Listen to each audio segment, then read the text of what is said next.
Edu, ya arrancamos el segundo bloque después de la editorial de Alejandro. ¿Qué te pareció? ¿Qué comentarios tenés? ¿Qué tal? Buen día. Y varios comentarios. Por un lado, la enorme ignorancia que al menos yo tengo sobre el mundo en general, que es muy grande, ¿no? Mucho más de lo que pensábamos, y sobre todo la importancia que tenía la Unión Soviética en términos prácticos. Era mucho más fácil ubicar en el mapa todo eso como una gran mancha generalmente Como un solo país, pintada, como un solo país uniforme. y ahora se puso muy, muy difícil. Y sobre esa zona me admiro de lo poco conocida, admiro mi ignorancia, ¿no? Somos dos. Lo más cercano que me sonaba por esa zona era la Fórmula 1, el Gran Premio de Azerbaiyán, pero Sí. que no es exactamente... No es Uzbekistán. Claro, no es limítrofe, pero está en esa zona, creo que hay unos 2000 kilómetros de distancia.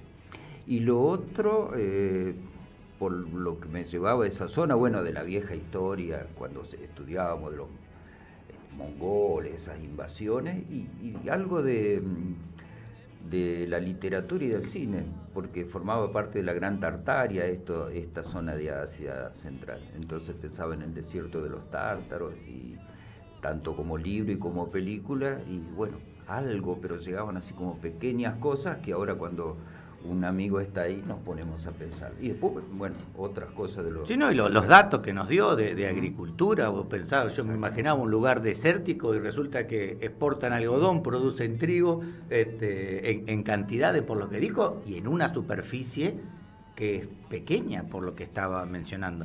A mí me llamó la atención la distancia. Habló de la ruta de la seda de 8.000 kilómetros. De Santa Fe a Samarcanda hay 12.000. O sea que sería casi ese recorrido, ¿no? Y hacerlo 100 años antes de Cristo, ¿no? Hace 2.200 años, 2.300 años que lo recorrían, lo que no debe haber sido, como decía, algo fácil. Sí.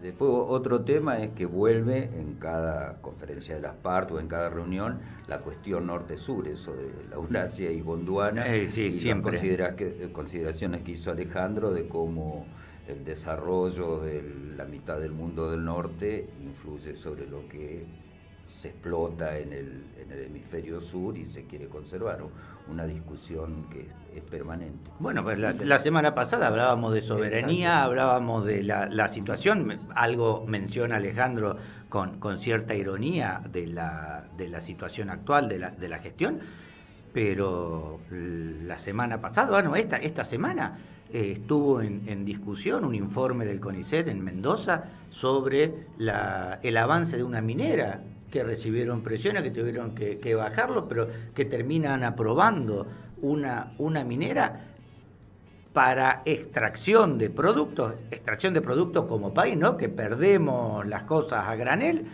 y a nosotros nos queda ese pasivo ambiental, ese baño, esa letrina que decía Alejandro que ya el norte había explotado y ahora venía a explotar acá. Lo tenemos que pensar en todo sentido. Me acuerdo, me vino en el momento la situación de la charla con Facundo la semana pasada sobre la soberanía y cómo nos pone hoy en este concepto de qué queremos de país y qué rol jugamos. Pero qué rol jugamos como el concepto de patria grande, ¿no? Porque lo que nos pasa a nosotros le pasa a Perú, le pasa a Bolivia, le pasa a Chile, donde el desarrollo va por otro lado y nosotros lo que somos o pasamos a ser en el escenario mundial es proveedores de materia prima con poca capacidad de generar desarrollo y con un trabajo muy básico, muy poco calificado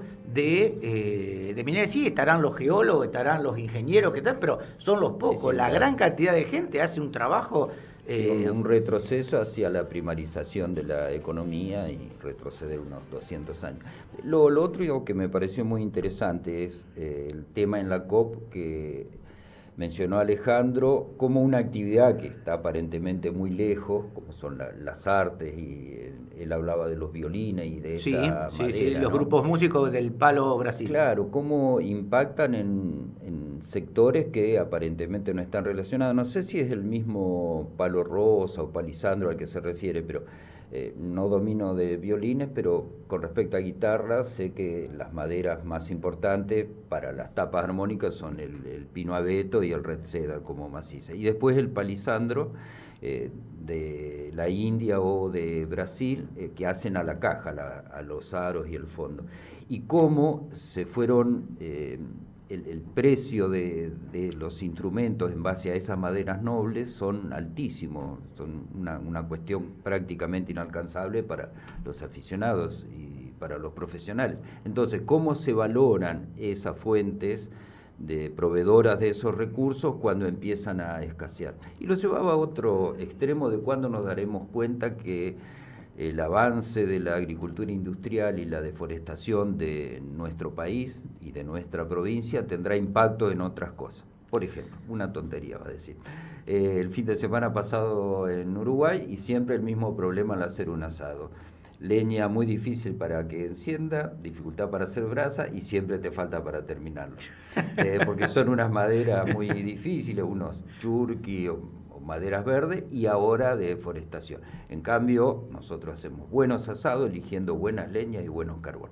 Cuando ya no tengamos buenas leñas y buenos carbón, porque la masa forestal ha disminuido y tengamos ese problema, ahí recién percibiremos que la deforestación a gran escala de millones de hectáreas en Argentina es un problema para la población.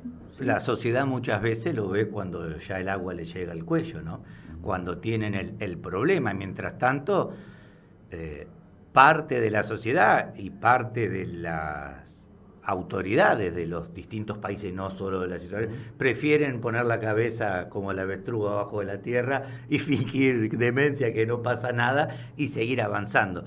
Es cierto que en muchos lugares estamos avanzando de una manera no sostenida, no sustentable, que no vamos a poder mantener las condiciones, los servicios ambientales a la tasa en la que lo estamos extrayendo. Llega un momento en el cual el sistema se quiebra. Bueno, lo charlábamos con Juan Carlos en su momento. Estamos explotando los límites del planeta y los estamos llevando. Ya a varios los detonamos, nos quedan 2 o 3 para pasarnos. Y la pérdida de biodiversidad, el cambio de uso de la tierra es uno de ellos, ¿no? Lo estamos transformando, seguimos con una demanda muy grande, y si vamos a ser sinceros de cuál es el problema, es que somos 9.000 millones de habitantes de una sola especie que demanda muchísimo, con las asimetrías que tiene, porque no todos los países demandan iguales, no todos tienen las mismas densidades, pero hay países que tienen una demanda de productos, un consumo terriblemente excesivo que hace que no podamos mantenernos en la tierra. Y eso es lo bueno que tiene CITES, ¿no? Que, como decía Alejandro, él hizo la referencia de uñas y dientes, en ese sentido de que le puede poner algún tipo de límite a avances, porque él dijo los músicos, esto como que no eran, anoté como grupos angurrientos de recursos, pero también hay otros grupos que sí son angurrientos de recursos y que pelean por el uso, y es lo que nos lleva a que por ahí salgamos de ese equilibrio. Yo muchas veces hago la analogía de un sistema de caza, ¿no? Porque estamos hablando acá de producción de extracción de la naturaleza, sea rancheo, sea caza, o pesca, que es una forma de cazar. ¿Cómo es el uso y por qué llegamos a tener un exceso de extracción? Cuando si vos ves un productor agrario, alguien que tiene vacas, vamos a suponer que las casas también, que se las lleva en un camión a un lugar, a un matadero, un frigorífico donde se produce la carne, pero no se le extinguen las vacas.